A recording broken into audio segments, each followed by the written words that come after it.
But today is Memorial Day, and a solemn occasion that somehow over time became associated with partying, celebrating the beginning of summer, and that's always fun. But this weekend also marked the 5-year anniversary of the death of George Floyd, and of course, you remember the man who resisted arrest, and then an officer put his knee on his neck to restrain him, and he died. And when it happened, the country was pretty much united in the idea that this was an injustice and a tragedy. And we all kind of agreed at the time that racism played a role. We all remember what happened after that, right? Floyd became a martyr. The American left embraced him as a hero. According to them, his death exposed the systemic racism that is apparently inherent in our law enforcement. And you remember there were protests, Black Lives Matter, people taking a knee at NFL games. The congressional leaders all wore those African things and knelt in the halls of Congress. There was a concerted effort to make this event a seminal event in the history of police brutality and racism, even though to this day, we have no idea if the police acted out of racial animus. There's no evidence of it. We have no idea. And anyone who tells you otherwise is speculating.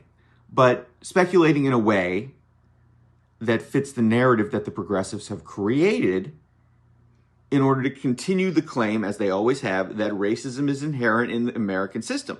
Then, of course, there was more. You saw companies and the progressive left really embrace the idea of identity politics and that agenda. Remember, the sports teams changed their names. The Redskins changed their name. The Cleveland Indians changed their name. Splash Mountain at Disney World closed. I was really upset about that one. I still am. And just in general identity politics, whether it was about systemic racism or anti-trans views, that became the left's new rallying cry. Or I shouldn't say it was new. I should say it was amplified because they've been doing it before. Progressive politicians tried to defund police departments. They succeeded in some cases, but fortunately, these moves were overwhelmingly rejected by the public. And then crime rates spiked across the country. Anger at cops, authority figures raged in the Black community. Murder rates went way up. And some blame this fact on COVID. I personally think the death of George Floyd was a much bigger factor. And it really hurt the image and respect for police in the African-American culture, despite the fact that, again, there was no evidence of racism in the death of George Floyd. The progressives sold that narrative and treated it as though there was, and that did a lot of damage to the country. And there were riots, yes, but overall, I think the George Floyd death did something to the American psyche. And it wasn't that everyone became deeply sympathetic to the left with regards to identity politics and race issues, although that's what the left was hoping for.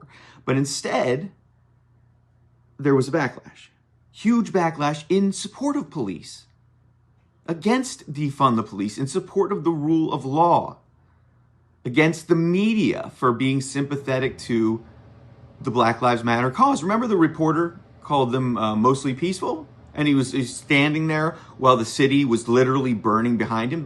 But at this point, a lot of Americans woke up and they said, look, we're sorry Floyd died, but we reject identity politics and woke politics and this idea that American society is irredeemably racist. A lot of people were buying into it, right? And then after 4 years, the presidential election, people sent a message, more of a secondary message behind the one they sent on inflation, but a message that said, we're sick of this stuff.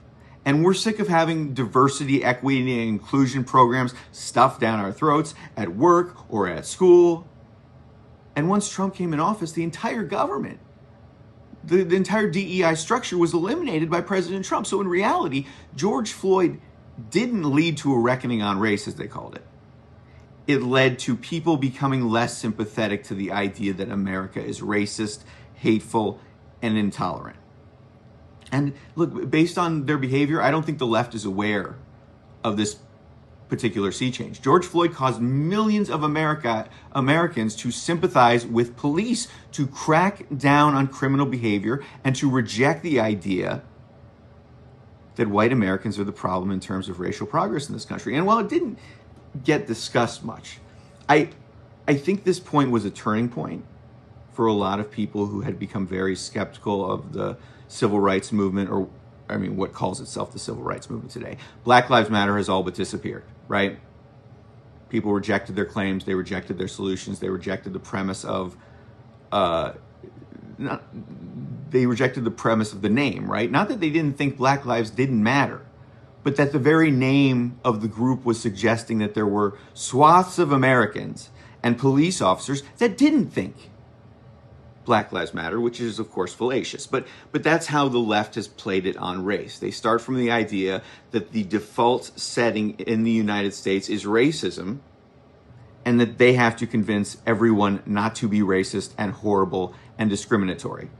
When in fact, racism is not that big of a problem in this country. I know that's going to come as a shock to you, but overt racism barely happens today.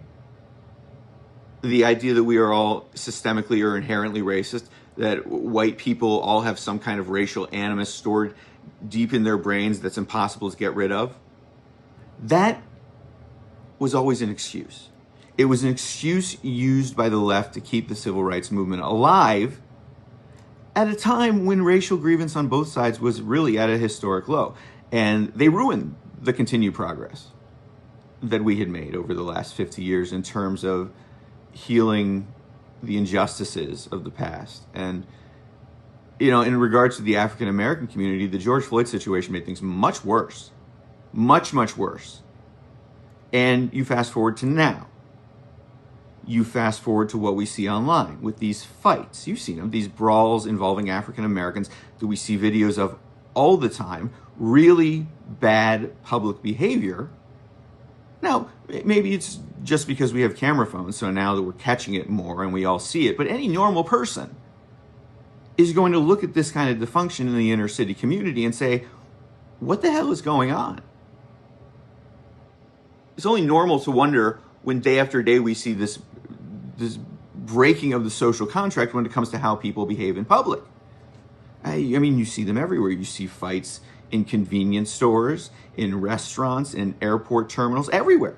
Schools. There was a job fair at Howard University last week.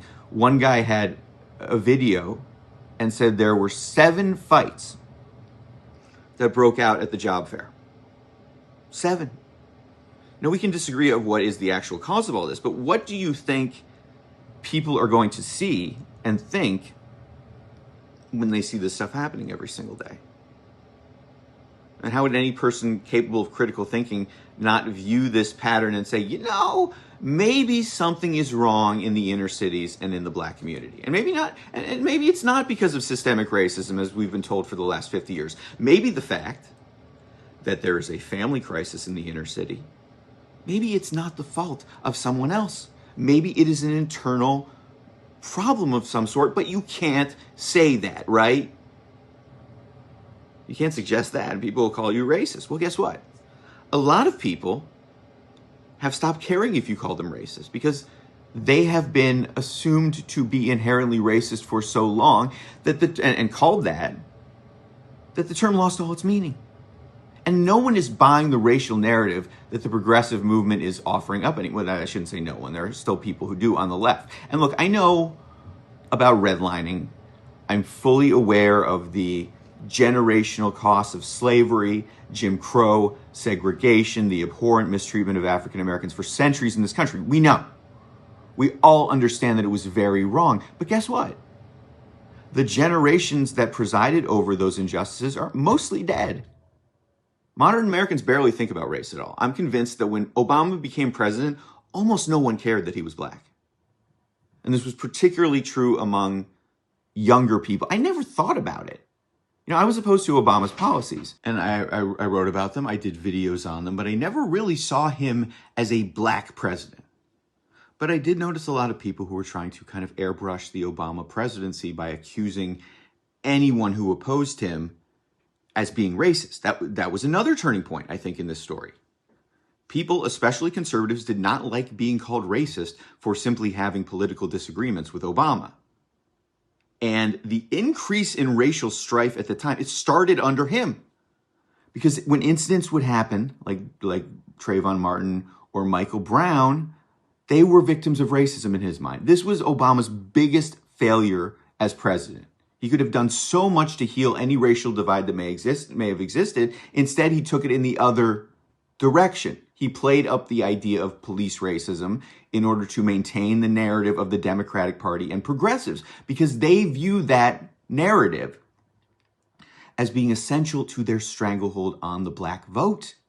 But yeah, Obama was not as transformational as he could have been on that issue in particular. So look, I talk about this stuff because, one, I'm not afraid. I have nothing to lose by saying things that are true and things that are a lot of people are thinking but are afraid to say.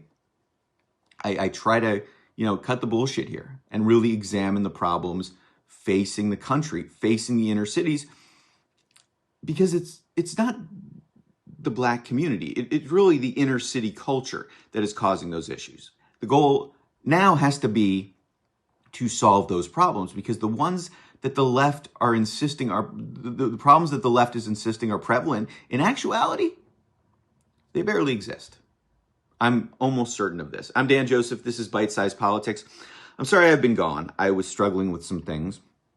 Not a great time for me, but I'm back now and I intend to keep the podcast going. I'm going to start making some videos again shortly. I've been off TikTok and off Instagram for months now, but if you like those videos, there are more on the way. Thanks for listening. Stay reasonable. I'll see you Wednesday.